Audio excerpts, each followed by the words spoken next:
बिस्मिल्लाहिर्रहमानिर्रहीम, अस्सलाम वालेकुम नाजरीन। आप देख रहे हैं 92.8 विद सादिया अफसाल। नाज़रीन, एक तरफ पाकिस्तान मुस्लिम लीग नवाज़ की पूरी क़यादत लंदन में मौजूद है, इजलास हो रहे हैं। एक तरफ अपोजिशन की तरफ से और ख़ुसूसी तौर पे PMLN की तरफ से ये नैरेटिव बिल्ड करने की कोशिश हो रही है कि इस वक्त हुकूमत और नैब का गठजोड़ है, जिसका मकसद सिर्फ और सिर्फ अपोजिशन को मलिया मेट करना है। शहबाज शरीफ साहब मुसलसल इस किस्म के बयानात दे रहे हैं। दूसरी तरफ जो है वो लंदन में इजलास हुआ और उसके अंदर ये तय किया गया या इन अमूर पर बात हुई कि किस अंदाज में आने वाले दिनों में हुकूमत को टफ टाइम दिया जा सकता है। तो क्या वाकई अपोजिशन हुकूमत को टफ टाइम देने की पोजीशन में है, जबकि खुद उनकी क़यादत बाहर मौजूद है?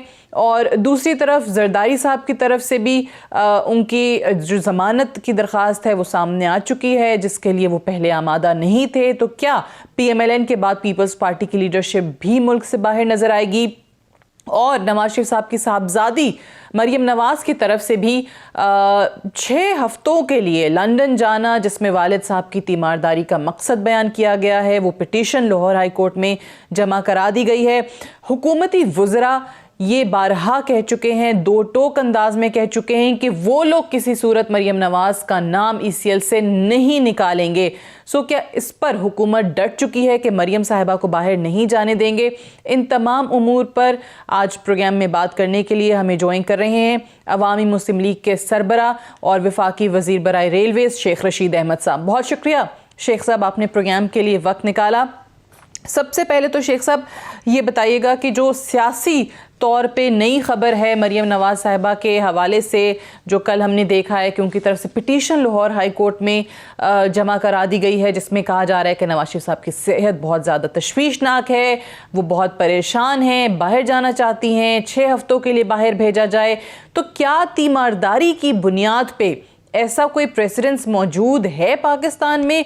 अगर ऐसा है तो फिर तो हर किसी के ख़ानदान वाला कहीं ना कोई बीमार है, जो लोग जेल में है, सब लोग कहेंगे कि तीमारदारी करने के लिए बाहर भेजा जाए। एक तो कोई ऐसा प्रेसिडेंट मौजूद नहीं है। दूसरा, आज उन्होंने कॉल दी थी, अभी मैं शहर से आया हूँ जी, सारे मुल्क से मैंने राब्ता करने की कोशिश की, किसी एक जगह कोई पत्ता नहीं हिला, किसी ने साइकिल के टायर को भी आग नहीं लगाई। ये इतने मकबूल लीडर हैं और ये गरीबों के लीडर हैं और मीटिंग बुला रहे हैं लंदन में जाके।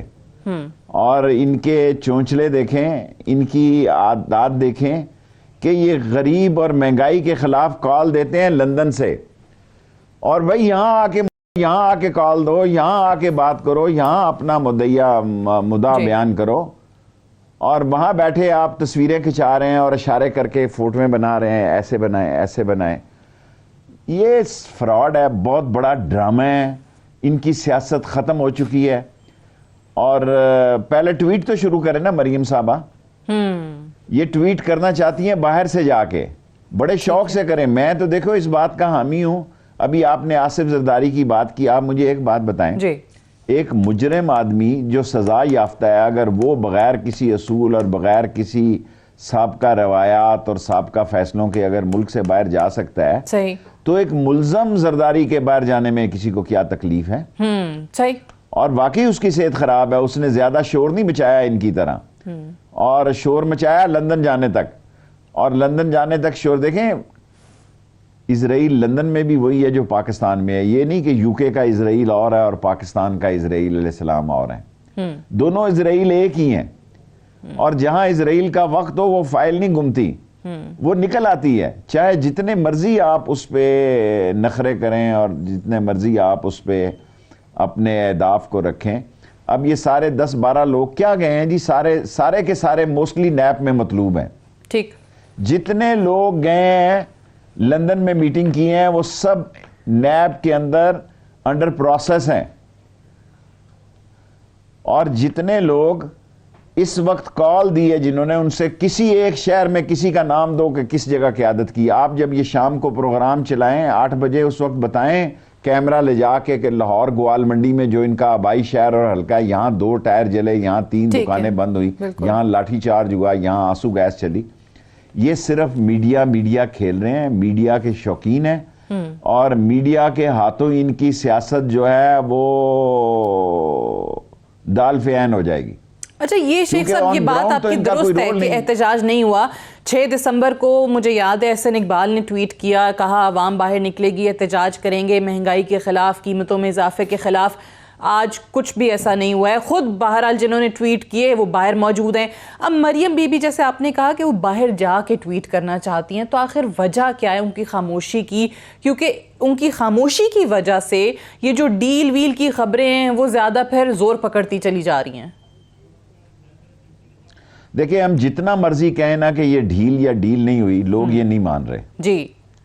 देखिए, हमने तो वही बात कहनी है जो गवर्नमेंट की बात है, और गवर्नमेंट ने जो आखिरी टाइम पर इनको पैसों की पाबंदी लगाई वो मेरे ख्याल में गलत थी। क्योंकि एक तरफ हम जब इमरान खान ने पहली दफ़ा मेरी सारी सियासी ज़िंदगी में एक एक वज़ीर से किसी आदमी ने आज तक राय नहीं ली, इमरान खान ने ली, जिसमें सिर्फ 16 वोट इस बात के हामी थे इसमें इसे जाने दिया जाए, जिसमें मेरा वोट भी शामिल था। ठीक है। मैं तो 6 महीने से कहता हूं दफा करो यार, जाने दो, क्या चिख चिख है। लेकिन वहां जाके भी इनकी चिख चिख खत्म नहीं हुई। अब कोट पहना हुआ है, अब उतारा हुआ है, अब हैट टेढ़ा है, अब हैट सीधा है।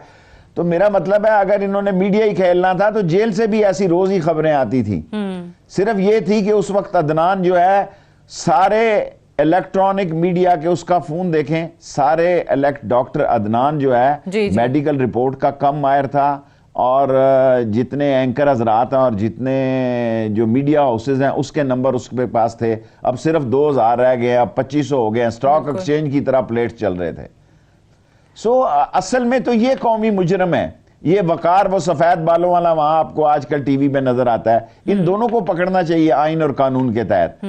और वो वकार साहब थे जिन्होंने एक दिन में लंदन में और उसी दिन जो है वो सऊदी अरब में दस्तखत किए, टेस्ट किए। दुनिया की कोई एयरलाइन ऐसी नहीं जो एक ही दिन दोनों की टेस्टेशन करे। और पनामा में मैंने ये साबित किया कि ये फ्रॉड है, और ये वकार आदमी जो भी है इसने घर बैठ के दस्तखत किए। अब मसला क्या है? मसला ये है कि नून लीग जो है, मैं आज दावे से कहता हूं कि ये सारा शहबाज शरीफ ग्रुप था जी। ठीक है। ये जितने लोग अब गए हैं लंदन में, एक आधे को छोड़ के, ये मुस्तकबिल की शहबाज की पार्टी है, ये मरियम की पार्टी नहीं है। और मरियम अपने आप को आउट देख रही है आइंदा सियासत में, और वो आउट देखने से बचाने के लिए, क्योंकि कमान सारी शहबाज के पास आ गई है। जब कमान सारी शहबाज के पास आ गई है तो मरियम ने क्या करना है? उसका ट्वीट भी बंद है। और अब मरियम की ये पोजीशन नहीं है कि अपना ट्वीट ही खोल सके। जिस आदमी की अपनी उंगलियां अपने मोबाइल फोन पर ट्वीट जारी नहीं कर सकती, जो बदहजमी के सूरत में रोज दिन में 3 दफा ट्वीट करते थे या करती थी, वो क्या सियासत खाक करेंगी? कल शेख साहब, ये कल जो इनकी मीटिंग लंदन में हुई है, वहां से खबर भी हमारे कॉरेस्पॉन्डेंट ने हमें बताई थी कि शहबाज शरीफ साहब का फिलहाल वापसी का कोई इरादा नहीं है। कल की मीटिंग में ये भी गौर किया गया कि पार्टी की कमांड जो है वो शहबाज शरीफ की गैर मौजूदगी में एहसन इकबाल को सौंप दी जाए। लेकिन पार्टी के अपने अंदर लोगों ने इस चीज पर डिसएग्री किया, इस पर इत्तेफाक राय नहीं हो सका। तो शहबाज शरीफ साहब तो फिलहाल वापस नहीं आ रहे। देखें, अगर नवाज शरीफ का बस चले, अब उस यहां 3 पार्टियां बन रही हैं। एक पार्टी एक पार्टी बन रही है शहबाज की, एक मरियम की, एक खाकान अब्बासी की, जिसका केस सीरियस होता जा रहा है। हालांकि लोग कहते थे ये केस मैंने दायर किया था सुप्रीम कोर्ट में, जिस पे ये वर्डिक्ट आया। आप देखेंगे कि इनकी मनी ट्रेलें भी पकड़ी जाएंगी।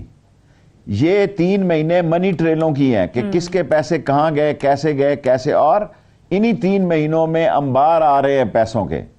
प्री बारगेनिंग के 80 और 100 अरब रुपया आने वाला है आइंदा चंद महीनों में। अच्छा। और ये सारे लोग लूट मार करके ले गए। क्या इनकी जिंदगियां हैं? ये इस काबिल हैं कि इस कौम की क़यादत करें कि जिनका बुखार भी, नजला भी कहते हैं जी, नजला भी इनका 1 महीने में ठीक नहीं होता, लंदन ही जाके ठीक होता है। इनको सरिंजे भी लंदन वाली पसंद है।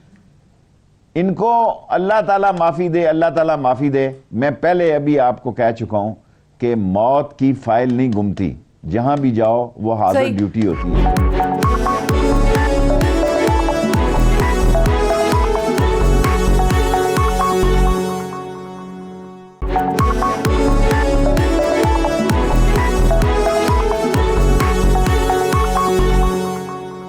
डॉक्टर अदनान का आपने हवाला दिया था वो ऐसे ही हो रहा था यहाँ पे कि प्लेटलेट्स की तादाद अब ये हो गई है, अब ऊपर चले गए, अब नीचे गिर गए। वहाँ जाके वो भी बताना खामोश हो गए। वहाँ जाके बल्कि वो उल्टा कह रहे हैं कि भाई ये सीक्रेट है और प्राइवेसी का लिहाज किया जाए, क्योंकि शेख साहब ये आप भी अच्छी तरह जानते हैं कि ये इस किस्म के झूठ या दो नंबरियां जो हैं वो पाकिस्तान जैसे माशरे में तो चल सकती हैं, बाहर तो वो ये झूठ भी नहीं बोल सकते या एग्जेजरेटेड वर्जन भी नहीं दे सकते। वहां तो पकड़े जाएंगे, कोई उनके खिलाफ अदालत चला गया तो उसका मेडिकल सर्टिफिकेट चेक कर लेंगे ये डॉक्टर भी असली है कि सियासी डॉक्टर है जी, क्योंकि ज्यादातर जो डॉक्टर हैं अब मीडिया में ही आ गए हैं। अच्छा, ये बात भी सही है, मीडिया में काफ़ी डॉक्टर्स मौजूद हैं। अब आपका कौन से वाले डॉक्टर इस वक्त आपको याद है ये बात करते हुए? चले, ये मैं आपसे नहीं पूछती, लेकिन ये बताइएगा कि मरियम बीबी के हवाले से जिस तरह आपके काबीना के काफ़ी वज़रा ने टीवी टॉक शोज़ में कहा है कि हम नहीं जाने देंगे जो मर्ज़ी हो जाए, क्योंकि ना लीगल ग्राउंड पे बनता है, ना मेडिकल ग्राउंड पे बनता है, ना ही कोई ह्यूमन ग्राउंड पे इस चीज़ की इजाज़त है। सो अब क्या इमरान खान साहब ने इस चीज़ का इंदिया दिया है आप लोगों को काबीना में कि कुछ भी हो जाए मरियम बीबी का नाम ईसीए से नहीं निकालेंगे? देखें, अदालतें क्या करती हैं मैं कुछ कह नहीं सकता। जो एक मास्टर प्रिंट बन रहा है, एक मास्टर जो सूरत हाल सामने आ रही है, इमरान खान तो आगे ही बड़ा चुप चुप है, नवाज शरीफ के जाने पे उदास है वो बड़ा, कि वो समझता है कि उसके अपने डॉक्टर की रिपोर्ट भी ठीक नहीं होगी। अच्छा। क्योंकि उसने अपनी निजी महफिलों में ये बात कही है कि हमसे जो मेगा प्रोजेक्ट था माफिए का, उसमें नवाज शरीफ का माफिए का बाहर ले जाना भी शामिल था, और वही माफिया मरियम को भी ले जाना चाहता है। सर वो माफिया कौन है शेख साहब? जिन 16 मेरा मतलब है माफिया के यही लोग हैं जो चोरों लुटेरों डाकुओं को, लोग ये डोमेस्टिकली भी हैं और इंटरनेशनली भी हैं, जो नवाज शरीफ को बचाना चाहते हैं, जो बचा के सऊदी अरब ले गए थे और फिर अपने मफादात के लिए जब हालात ख़राब हुए तो यहाँ ले आए थे, अब भी वो बचा के ले गए हैं। मेरे ख्याल में उनके आने में बड़ी ताख़ीर है। अगर मुल्क के हालात 5 साल तक नॉर्मल रहे तो वो 5 साल भी नहीं आएंगे। सर लेकिन ये जो माफिया का आप जिक्र कर रहे हैं ना, ये मुझे अच्छी तरह याद है, आपने पहले भी एक बयान दिया कि नवाज शरीफ को बाहर भेजने के लिए बाकायदा मनसूबा बंदी हुई थी और इस सिलसिले में माफिया ने मौलाना फजलुर रहमान को भी इस्तेमाल किया था। तो ये माफिया संभल नहीं पा रहा वज़ीर आज़म इमरान खान साहब से। इमरान खान साहब बड़ी अच्छी तरह जानते हैं माफिया को भी, जिसकी तरफ भी आपका इशारा है, और वो जंग का ऐलान भी कर चुके हैं माफिया से, लेकिन आपको क्या लग रहा है अभी तक कामयाब नहीं हो रहे उसमें? देखिए, इमरान खान मेहनत तो बहुत कर रहा है और लड़ रहा है, जान मार रहा है, लेकिन ये इतने इकट्ठे हैं। आप देखें, फजलुर रहमान ने इतना बड़ा, मेरी सोचों से बढ़कर उसने कट किया। मेरा नहीं ख्याल था कि वो 16 दिन बैठेगा, मैंने 10वें दिन ही कह दिया था ये वापस जा रहा है। सही। मेरा ख्याल था 12वें 13वें दिन चले जाएगा, मेरी तोक़े से 4 दिन ज्यादा वो ठहरा। और एक दिन धरने का खर्चा जो है वो 10 साल की सियासत के बराबर होता है, क्योंकि मैं धरनों में बैठा रहा, इमरान खान साहब के और ताहिरुल कादरी साहब के मैं उनके अखराजात से वाकिफ हूं, ये मामूली अखराजात नहीं होते। फजलुर रहमान ने ये कैसे पूरे किए, इसका जवाब फजलुर रहमान बेहतर दे सकते हैं। और मैं उनसे पूछता हूं, वो कह रहे थे कि सूरज मशरिक से आए, आनियां जानियां छोड़ो और इस्तीफा लाओ, इस्तीफा लाओ, इस्तीफा लाओ। कहां गया वो इस्तीफा? क्या मिला है उनको? ये तो फजलुर रहमान बताएं ना, उलमा को ही बताएं कि लेके क्या गए। अब दिसंबर की भी 10 तारीख होने वाली है, अब ये कहेंगे जनाब अली मार्च होगा, फिर मार्च को ये नहीं बताएंगे कि कौन से साल का मार्च होगा। जिस बुरे तरीके से पटखनी फजलुर रहमान को मिली है, उससे बुरा हाल नून लीग के आज, उससे भी बुरा हाल है। और ये जो एक खास किस्म की जबान बिलावल और नून लीग इस्तेमाल कर रही है इमरान खान के खिलाफ, ये बहुत ही बदअखलाक जुबान है। देखें, जो जुमले वो इस्तेमाल कर रहे हैं इमरान खान के बारे में, वो घटिया जुमले हैं, और वो घटिया जुमले इसलिए कि अंदर से उनका जो रिएक्शन है, अंदर से जो उनकी नाकामियां हैं वो ढलक रही हैं।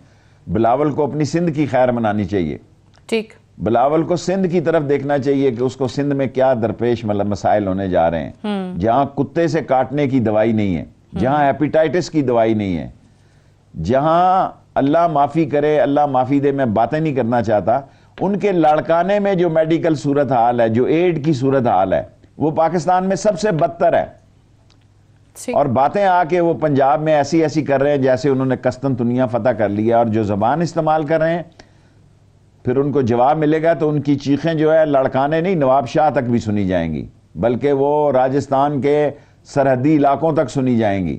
अच्छा। क्योंकि अपने अंदर इनके कोक है, झूठ है, मुनाफकत है, रियाकारी है, और ये जिस किस्म की ज़बान ये इस्तेमाल कर रहे हैं कुछ दिनों से, वो बड़ी ही काबिल एतराज़ है। अच्छा शेख साहब, आपने जिस तरह कहा कि नवाज शरीफ साहब के जाने के बाद से इमरान खान साहब अफसरदा हैं और बड़े चुप चुप हैं, उनको इस चीज़ का दुख है, उनको कहीं ना कहीं लग रहा है कि उनसे गलत बयानी की गई है मेडिकल रिपोर्ट्स की सूरत में। तो अब ये तो बड़ा एक संगीन मामला हो गया कि वो मेडिकल रिपोर्ट्स अगर गलत दिखाई गई, वज़ीर आज़म को गलत बताया गया, तो वही रिपोर्ट्स फिर अदालत में भी पेश की गई। सो इसके खिलाफ तो क्या इंक्वायरी नहीं होनी चाहिए? क्या वज़ीर आज़म का कोई इरादा है कि तहकीकात हों? देखें, वज़ीर आज़म के लिए हर रोज़ कोई नया इशू खड़ा होता है, और मैं महसूस कर रहा हूं कि उसमें, क्योंकि एक डॉक्टर, उनका भी डॉक्टर था जी, वो महसूस कर रहे हैं कि भाई अगर उनका डॉक्टर भी अंडर इन्फ्लुएंस आ जाता है या वो तहकीक सही तरह नहीं कर सकता, तो बाकियों से क्या गिले शिकवे करने, ये मैनेज कर लेते हैं, ये बिजनेसमैन है। जो डॉक्टर फैसल हैं, आप उनका जिक्र कर रहे हैं कि उन्होंने कहा उनको भिजवाया, फिर डॉक्टर यास्मीन राशिद साहिबा हैं, अपना पूरा मेडिकल बोर्ड था, फिर तो इन लोगों को सैक कर देना चाहिए। कुछ ना कुछ तो करना ही चाहिए।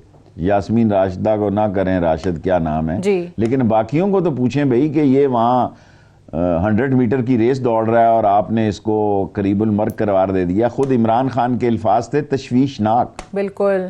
तो फिर उसने इसी में आफियत समझी कि जाए बाहर जाए, जो कुछ मर्जी करे, इलाज कराए, जो करे कराए, लेकिन वो मथे ना लगे। लेकिन वो मथे तो लगा ही हुआ है वैसे का वैसे जैसा यहाँ से गया था, क्योंकि मीडिया में तो एक दिन के लिए भी वो आउट नहीं हुए, वो तो मीडिया खेल रहे हैं। यानी वो कॉल देने के लिए भी 10-12 जितने लोग थे शहबाज ग्रुप की, मुस्लिम लीग के, वो सारे वहां मौजूद हैं, वो सब के सब वहां मौजूद हैं, और वो सारे कुछ भी नहीं कर सकते, लेकिन भी करने की नाकाम कोशिश कर रहे हैं। और आज उन्होंने जो कॉल दी वो धैं पटास होगी, उसका कोई असर ही नहीं। और आपकी बात सुनने के बाद मुझे लग रहा है कि वज़ीर आज़म इस चीज़ पे कहीं ना कहीं कन्विंस्ड है, इमरान खान साहब, कि उनके साथ एक दफ़ा ये धोखा हो गया है, तो मरियम बीबी के मामले पे वो कोई चांस लेना नहीं चाह रहे। मुझे आपसे इत्तफाक है, मुझे ऐसे लग रहा है कि मरियम की अगर कोर्ट फैसला कर देगी तो उसके बाद देखेंगे क्या सूरत हाल है, क्योंकि कोर्ट्स की सूरत हाल जो है वो भी एक कोर्ट्स काबिल एहतराम है, लेकिन उनका क्या फैसला आता है ये भी देखना होगा। लेकिन इस वक्त इमरान खान मरियम को भेजने के मूड में दिखाई नहीं दे रहे। ठीक, लेकिन आपने जो भी पहले बात की थी वो भी बड़ी इंटरेस्टिंग थी, बड़ी अहम बात आपने की कि जो खामोशी है मरियम बीबी की, नवाज शरीफ साहब बाहर चले जाते हैं, शहबाज शरीफ साहब बाहर चले जाते हैं, मरियम बीबी अब खुद बाहर जाना चाहती हैं। अगर ये मामलात इसी तरीके से जैसे नज़र आ रहा है तय पाते चले जाते हैं, तो आपने कहा कि हुकूमत का मौक़िफ़ आपने देना है, और लेकिन पाकिस्तान की आवाम जो है वो ढील नहीं हुई, ये बात तस्लीम करने को तैयार नहीं है। शेख साहब, आपका ज़ाती मौक़िफ़ क्या है? मेरा ख्याल है कि किस जगह पे क्या हुआ ये तो बहुत गहराई की बातें हैं, लेकिन इमरान खान की हद तक ये कोई ढील नहीं हुई। इमरान खान के ज़हन और कान में ये बात डाल दी गई कि ये सुबह गया है कि शाम गया है, जी का जाना ठहर गया है, सुबह गया है या शाम गया है। उसने कहा अगर ये मुर्दा ही ख़राब करने वाली बात है तो ये बाहर जाके इलाज करा ले।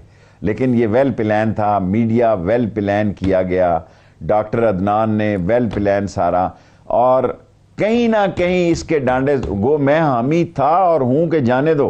मैं तो आसफ जरदारी को भी कहता हूं जाने दो, खुद हम कुछ काम करें यहाँ जी, लोगों को सहूलत दें, कोई गुड गवर्नेंस करें, कोई महंगाई कम करें, कोई बेरोजगारी कम करें, हम यहाँ काम करें, इनको दफा बिला ताकि लोग इनको भूल जाएं। लेकिन वो वहां जाके भी चैन में नहीं है, वही काम यहाँ करते हैं, वही काम वहां करते हैं। अभी उन्होंने कोई फैसला वहां से नहीं किया, लेकिन मैं आपको लिख कर देने के लिए तैयार हूं, शहबाज शरीफ चीफ ऑफ आर्मी स्टाफ के मसले में वोट देंगे और पीपल्स पार्टी भी वोट देगी। अच्छा, वोट मेरी रिकॉर्डिंग संभाल रखें, ऑपोजिशन वोट करेगी, राइट। एक ब्रेक ले लें, ब्रेक से वापस आते हैं तो ये आर्मी चीफ के हवाले से जो एक्सटेंशन में पार्लियामान के अंदर तरमीम लाने की बात हुई है, इस पर बात करेंगे एक वक्फे के बाद।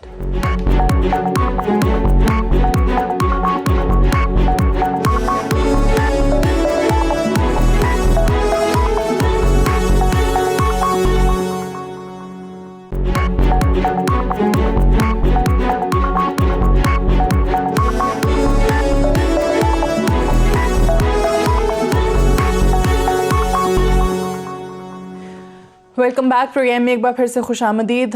शेख रशीद अहमद साहब आज प्रोग्राम में हमारे साथ मौजूद हैं। शेख साहब, आपने ब्रेक पे जाने से पहले कहा कि पीपल्स पार्टी भी और PMLN भी आर्मी चीफ के मामले में कानून साजी पे साथ देंगे हुकूमत का। ज़रा ये समझा दें, क्योंकि अभी भी थोड़ा सा कन्फ्यूजन है आपकी तो, क्योंकि काबीना में भी और वैसे भी वज़ीर कानून से या इन तमाम लोगों से बात हुई होगी, वज़ीर आज़म को भी उन्होंने ब्रीफ किया होगा। सो ये मामला ऑपोजिशन के आने के बाद ही हल होगा, ऑपोजिशन को ऑन बोर्ड रखना पड़ेगा, या फिर दूसरी तरफ आप लोग कहते हैं कि ये सिंपल एक्ट ऑफ पार्लियामेंट है, उसमें तो 2/3 मेजॉरिटी की जरूरत नहीं है, सादा अक्सरियत चाहिए? सिंपल एक्ट ऑफ पार्लियामेंट है, बकौल फरोग नसीम के, बकौल एतजाज एहसन के, बकौल और दूसरे जो लाया एक्सपर्ट हैं जी, और उसमें कोई किसी की ज़रूरत नहीं है। लेकिन ये जुमा जंज के साथ ये शामिल होंगे। अच्छा। ये तासर देंगे कि जनाब इतना हसास मसला था, हमने ख़राब किया, लेकिन ये ठीक करने के लिए पहुंच गए हैं। क्योंकि ये भी तो बहुत बड़े तमाशाबाज हैं। ये आके तासर देंगे और पीपल्स पार्टी भी वोट देगी, दोनों पार्टियां देंगे। गो बिलावल ने कहा है कि हम इस प्राइम मिनिस्टर को नहीं देंगे। किस प्राइम मिनिस्टर को दोगे तुम इसी प्राइम मिनिस्टर को दोगे, इसी प्राइम मिनिस्टर के दौर में वोट दोगे। मरकज की छोड़ो, अपनी सिंध की खैर मनाओ। अच्छा, ये इन हाउस तब्दीली वाली बात में आपको कोई जोर नहीं नजर आता? क्योंकि ऐसा लग रहा है कि वो वोट तो करेंगे लेकिन कहीं ना कहीं अपनी शराइत पर लाना चाहते हैं हुकूमत को या मुक्तदर हलकों को, यूं कह लें। देखो, जिनका केस है उनके आगे ये च्यूं बू भी नहीं करेंगे। और हुकूमत जो है वो उसको इतना सरदर्द नहीं है कि भाई ये कुछ च्यूं बू करेंगे। हम इतने बच्चे चूचे नहीं है कि हमें पता नहीं है कि आपने क्या करना है। और जहां तक आपने ये बातें अब करनी शुरू की हैं कि अभी कल की बात है जी, कल की बात है, 65 लोगों ने ओथ पे ये कहा कि हम जनाब अली वोट देंगे, और 1 मिनट के बाद अंदर गए हैं 14 बंदे कम थे जी। और ये बेनकाब हो जाएंगे, इनके कपड़े ये नंगे हो जाएंगे सियासी तौर पर। अगर ये वोटिंग में जाएंगे और ये मुखालफत करेंगे, ये इस बुरे तरीके से नंगे हो जाएंगे कि इनकी कई पार्टियां बन जाएंगी। ये इनकी कई पार्टियां बन जाएंगी। नून लीग की 3 पार्टियां बनेंगी। खाकान अब्बासी ग्रुप बनेगा, हमजा ग्रुप बनेगा, यानी हमजा से मराद शहबाज ग्रुप, ठीक है, और मरियम ग्रुप बनेगी। इनकी क्या मजाल है कि ये वोट ना दें जी? ये वोट देंगे और सीधे साधा वोट देंगे। कोई नखरे वखरे कोई नहीं होंगे कि क्या अपनी कॉल को तो आके किसी कॉल को लीड तो करें ना आके। यहाँ अब 16 महीने 2 साल होने जा रहे हैं। 17 महीनों का मतलब यही होता है, 2 साल हो गए हैं और 2 साल बाद इलेक्शन मुहिम शुरू हो जाएगी अगली। इनका कोई मुल्क में एक सबसे बड़ा इhtजाज फजलुर रहमान ने किया जो ठुस होके बैठ गया। एक इhtजाज के बाद नया जुमे को वो जलसा तो कर सकता है, कोई नया इhtजाज 2 साल तक नहीं कर सकता वो। सही। अच्छा शेख साहब, एक और चीज़ बताएं कि ये मामला अदालत ने अब कह दिया है कि पार्लियामान इसको देखे, कानून साजी करें, तो उस पर तो हम कुछ नहीं कह सकते, अदालती फैसला है। लेकिन एक और इसका एस्पेक्ट ये भी है कि कल को किसी भी जमात की हुकूमत होती है या किसी के पास भी सादा अक्सरियत होती है, 1 वोट ज़्यादा होता है, तो फिर तो इस मामले में या दीगर मामलों में आप जितनी मर्जी कानून साजियाँ कर लें। आज आर्मी चीफ के एक्सटेंशन में आप कर दें 2 साल, कोई अगली हुकूमत आए वो 3 साल, 4 साल, 5 साल, ये तो मामला फिर अब इसी तरीके से होता रहेगा। सब बातों को सोच के किया जाएगा, सब बातें सोच कर की जाएंगी, जिम्मेदारी से की जाएंगी। इतने बच्चे नहीं बैठे हुए दोनों तरफ, ना आर्मी में बैठे हुए हैं। और एक वाहिद इशू है जिसकी वजह से आर्मी के अंदर जनरल कमर जावेद बाजवा की रिट और मजबूत और फौज यूनाइटेड हुई और फौज यकजुबान हुई, क्योंकि उन्होंने महसूस किया है कि हमारे चीफ के मसले में बेजा बातों को रगेदा गया और बेजा ज़रूरत से ज़्यादा जो है वो खेला गया है। सो मेरे ख्याल में ये सारी बातें काबिल गौर हैं और सब चीज़ें सब पैराओं को सोच के जो लोग काम कर रहे हैं वो ठीक काम करेंगे। अच्छा चलें सर, अब ये ऑपोजिशन का तो आपने कह दिया कि ये साथ देंगे आर्मी चीफ वाले मामले पर, लेकिन हुकूमत के अपने इत्तेहादी हैं, ज़रा उनकी बात करते हैं। पहले MKM आई, उन्होंने कराची हैदराबाद का पैकेज मांगा, उनके इख्तलाफात आए, शाह महमूद गए कराची, उनको गिले शिकवे उन्होंने किए। फिर GDA जो है वो पैकेज मांगना शुरू हो गई। फिर अख्तर मेंगल धमकी दे रहे हैं हुकूमती इत्तेहाद से अलग होने की, वो कहते हैं कमेटी नहीं बनी और आर्मी चीफ वाले मामले पर भी हमें एतमाद में नहीं लिया जा रहा। तो ये इत्तेहादी जो हैं ये प्रॉब्लम क्रिएट कर सकते हैं या फिर जैसे आप कहते होते हैं कि सिर्फ और सिर्फ कंपनी की मशहूरी के लिए? आपने काफ लीग का नाम नहीं लिया। हाँ जी, काफ लीग भी हो गई, बिल्कुल काफ लीग भी आ गई। ये सब राजी हैं। देखें, जब मीडिया में शबाब होता है, हर आदमी तड़का लगाना चाहता है, शेख रशीद समेत। शेख रशीद भी चाहता है कि मैं कहीं दौड़ में से बाहर ना हूं, मैराथन रेस हो रही है, मैं ही जाके छाती धागे को लगा लूं। ये अल्लाह के फैसले हैं, ये कहीं नहीं जा रहे। मुझे अख्तर मैंगल का तो नहीं पता, मैं उनकी सियासत को ज़्यादा ना समझता हूँ, ना मैंने कभी उन पर इतना जोर दिया समझने के लिए, वाजबी सी मेरी इन्फॉर्मेशन है। बाकी पार्टियों के बारे में मैं आपको लिख कर दे रहा हूँ, दस्तखत करके दे रहा हूँ कि ये इमरान खान के साथ हैं, इमरान खान के साथ रहेंगी, इमरान खान के साथ आई हैं, इमरान खान के साथ जाएंगी। अच्छा, बाकी नहीं कर रहा हूँ अपनी। ठीक है। और एमक्यूएम देखें ना, एमक्यूएम ने बड़ा शबाब देखा है, तो वो जरा थोड़ा बहुत अपने क्राउड को, हर आदमी अपने क्राउड से, देखें सियासतदान जो होता है ना, उसको बड़ी फिक्र होती है कि मेरी कंपनी की मशहूरी ठीक जा रही है या नहीं जा रही। और ये कंपनी की मशहूरी के लिए बाज हम ऐसे भी स्लोगन लगा देते हैं जो हमारे गले पड़ जाते हैं। हम लोग मीडिया को समझ ही नहीं सके। मैं 4 दफ़ा वज़ीर इत्तलात रहा हूं, मैं आपको यकीन से कह सकता हूं, जितना मीडिया आपको लीडर बनाता है, इतना आपको तबाह भी कर देता है। अगर आपको समझ ना हो, ये आपको बुलंदी पे ले जाके ऊपर से ऐसे पटकता है कि ज़मीन तक चीखों की आवाज़ें आती हैं। सो एक वाजबी सा मीडिया काफ़ी होता है, लेकिन हमें क्योंकि इस किस्म का एक बीमारी समझ लो कि भरे मेले में से हम आउट नहीं रहना चाहते। हम नहीं चाहते कि शेख रशीद का भरे मेला में नाम ना हो। बेशक शेख रशीद 1 सीट का वजीर हो, लेकिन वो चाहता है कि उसकी कंपनी की मशहूरी जो है पूरे 100 में से 90 नंबर हों और पता लगे कि कंपनियों में कंपनी एक है शेख रशीद की। सो ये हमारी कमज़ोरियाँ हैं, ये हमें समझना चाहिए। हम अपने बच्चे का हकीके का भी शोहरत चाहते हैं और अपने बाप के मरने की भी शोहरत चाहते हैं। ये हमारी बदनसीबियाँ हैं, ये बदनसीबी। हम चाहते हैं कि हमारी ब्रेकिंग न्यूज़ हो। एक और मामला सर, जिस पे अभी तक कोई किसी तरफ जाता हुआ नज़र नहीं आ रहा, और इलेक्शन कमीशन गैर फाल और तमाम चीज़ें, वो चीफ इलेक्शन कमिश्नर की तैनाती का है, मेम्बरान भी पूरे नहीं हैं, फिर उसके अंदर जो बड़ा तमाम जमातों का वो फंडिंग का केस चल रहा था, वो भी रुके हुए हैं। इस पर हो जाएगा इत्तेफाक या अभी कुछ अरसा आपको लग रहा है कि चलेगा ऐसे ही? मैं ये सोच ही रहा था कि 2 अहम सवाल शायद आप नहीं पूछ रही। पहले तो देखें, जब हमारा इलेक्शन कमीशन मुत्तफिका तौर पर बना 13 का और 18 का, हमने उसमें कीड़े निकाले। हम तमाम पार्टियों ने इस वक्त जो 18 का इलेक्शन हुआ इसमें भी कीड़े निकाले। सब ने कहा कि ये फोर्ज इलेक्शन है, और जो जुमले इस वक्त बिलावल और एहसन इकबाल इमरान खान के खिलाफ इस्तेमाल कर रहे हैं, घटिया किस्म की जुबान, वो नाकाबिले बर्दाश्त है। फिर मैं करूँगा तो फिर ये चीखेंगे। ये जो जुमलेबाजी और जो घटिया जुमले और इल्ज़ामात वो लगा रहे हैं, उनको समझ नहीं आ रही कि इन्होंने ये दांतों से ये गांठें खोलनी पड़ेंगी इनको। अब मुझे बताएं कि 13 में भी एक नामवर वकील था, 18 में भी इन्होंने जजेस को लाए। दोनों इलेक्शन, उस इलेक्शन कमिश्नर ने भी कहा जाते दफ़ा कि मेरे बस का रोग नहीं था, इसने भी कहा कि जनाब अली, ये सारी पार्टियां नहीं, हालांकि बैठे हुए हैं। फजलुर रहमान का बेटा असम्बली में है जी, इन्होंने प्रेसिडेंट का इलेक्शन लड़ा है, इन्होंने प्रेसिडेंट का वोट लड़ा है। देखें, अगर मैं एक असम्बली में बैठा हूं, मैंने खुद, इमरान खान ने मुझे प्राइम मिनिस्टर का कैंडिडेट डिक्लेयर किया और मैंने यहां इलेक्शन लड़ा एक हारने वाला, तो आप मुझे बताएं कि जिस असम्बली की बुनियाद में 13 और 18 का यूनानिमस इलेक्शन कमीशन था, उसको नहीं माना, अब ये मानेंगे? क्योंकि एक तरफ ये इलेक्शन नए इलेक्शन की बात कर रहे हैं और इलेक्शन कमीशन के लिए इनके पास एक और बात आज कहना चाहता हूं। एक तरफ हम कहते हैं कि हमें इंसाफ पे मबनी गैर मुतनाज़ इलेक्शन चाहिए, फिर हम ये क्यों कहते हैं फलाना जज चाहिए? सही, इसका मतलब है हम अपना जज लगाना चाहते हैं। हमें एक नामवर या सारी पाकिस्तान में जो काबिल कबूल है, अगर 22 करोड़ लोगों में हमें एक आदमी भी नहीं मिल रहा, तो फिर हम अपना जज लगाना चाहते हैं ना। मैं कहता हूं मेरा जज जो नून कहती है उसका जज हो, पीपल्स पार्टी कहती है उसका जज हो, इस तरह तो नहीं बात बेल में ढेर चढ़ेगी। सो कुछ ना कुछ सोचना पड़ेगा, लेकिन इन दी एंड ये मसला तय हो जाएगा। आई एम श्योर कि ये मसला हल हो जाएगा। अच्छा, अब इसी की आड़ में क्योंकि ये मामला, फंडिंग वाली बात, जी जी, फंडिंग वाली बात देखें, मैं समझता हूं तहरीक इंसाफ से ज्यादा खतरनाक केस पीपल्स पार्टी और नून लीग का है।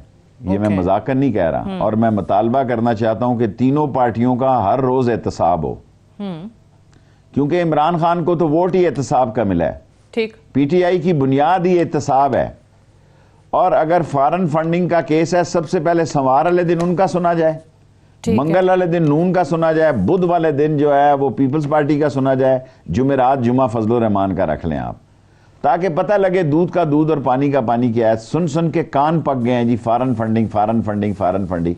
भाई करो, इसको हल करो, तीनों पार्टियों की करो, कट्टी कट्टा निकालो तीनों पार्टियों का कि फॉरेन फंडिंग ठीक किसकी है और गलत किसकी है। और मेरा ख्याल है इमरान खान का केस जो बाबर ने किया उसमें मुझे इतनी जान तो दिखाई नहीं देती, क्योंकि मैंने केस इतना नहीं देखा, लेकिन सारी पार्टियों की फॉरेन फंडिंग की केस क्या एहतसाब होना चाहिए और उसकी रोजाना की बुनियाद पर समात होनी चाहिए। सही। और आपको ज्यादा मामला खराब जो है वो पीपल्स पार्टी और पीएमएलएन के केस का लगता है। एक ब्रेक लेते हैं, ब्रेक से वापस आते हैं, डिस्कशन को हम यहीं से आगे बढ़ाएंगे। Stay tuned.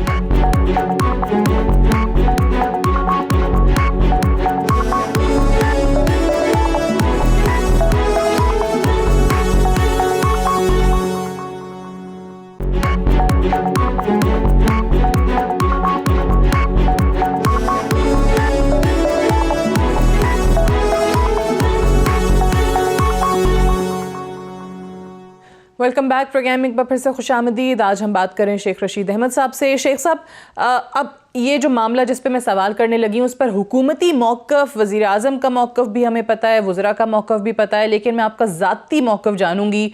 उस्मान बुज़दार साहब कहें उनको वसीम अकरम प्लस कहें या उनको शेरशाह सूरी कहें, अब इतने अलकाबात उनको नवाजे जा रहे हैं, इन अलकाबात के चक्कर में कहीं पंजाब की आवाम का सत्यानाश तो नहीं हो जाएगा?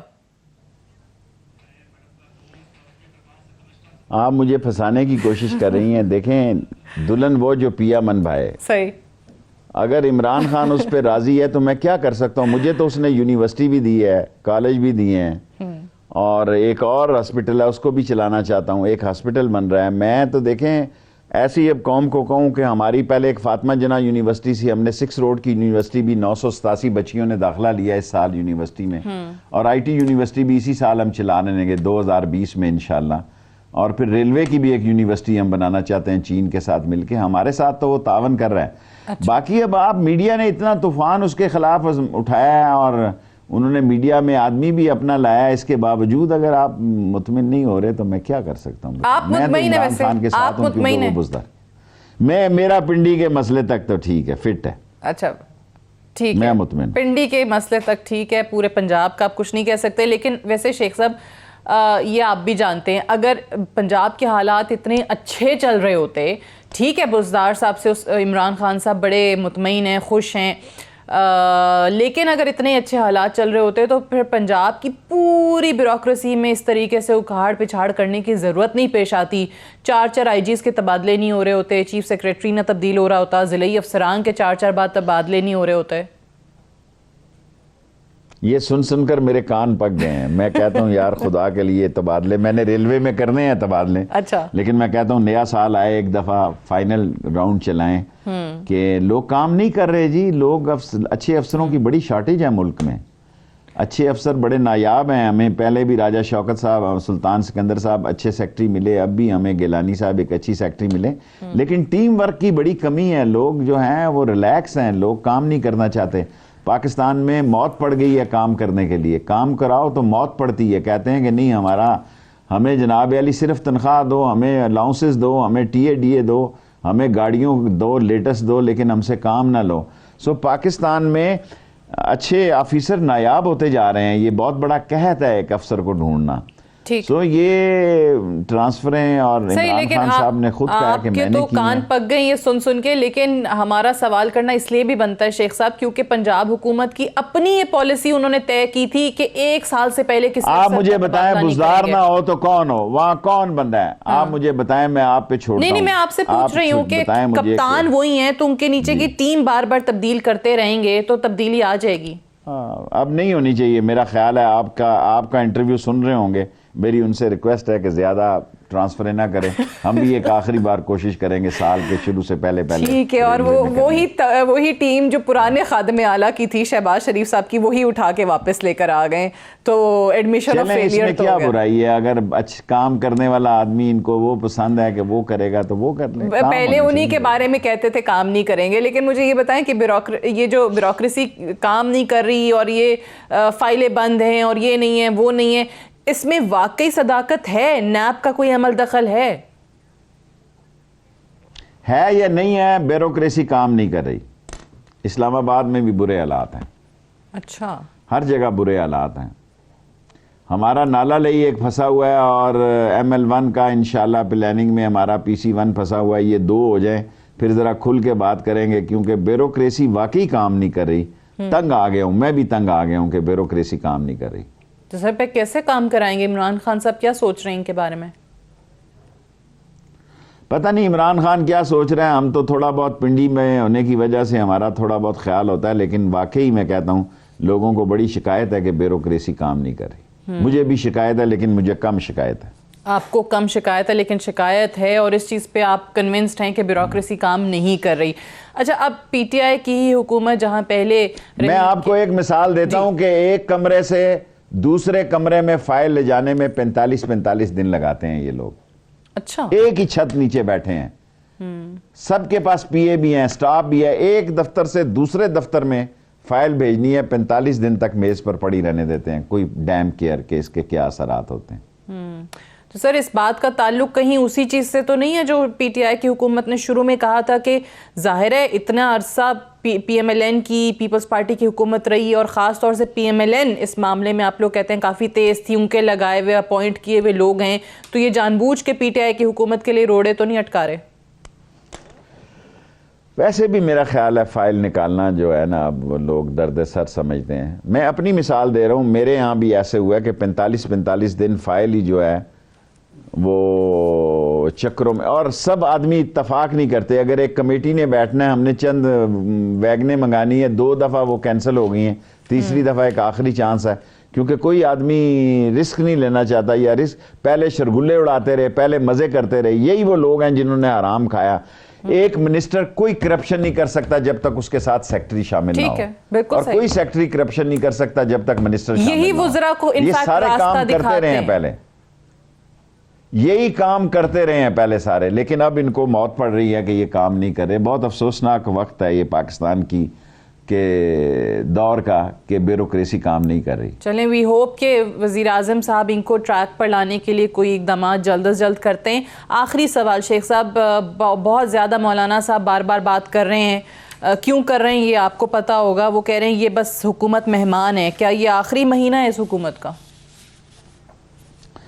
देखें, पहले तो वो कहते थे खाली हाथ नहीं जाऊंगा, अब वो कह रहे हैं कि ये दिसंबर आखिरी महीना, फिर आप जल्द सुनेंगे वो कहेंगे मार्च आखिरी महीना। ये हम भी ऐसी बातें करते रहे हैं नवाज शरीफ के दौर में। कोई आखिरी महीना नहीं है। इमरान खान 5 साल इंशाल्लाह पूरे करेगा, और कमर जावेद बाजवा की भी इंशाल्लाह 3 साल की एक्सटेंशन डन है, और दोनों प्राइम मिनिस्टर और कमर जावेद बाजवा मिलके इस पाकिस्तान को आगे लेकर जाएंगे इंशाल्लाह ताला। राइट, बहुत बहुत शुक्रिया शेख रशीद अहमद साहब, आज प्रोग्राम में हमारे साथ मौजूद थे, बात कर रहे थे। That's all for tonight. इजाज़त दीजिए, खुदा हाफिज़।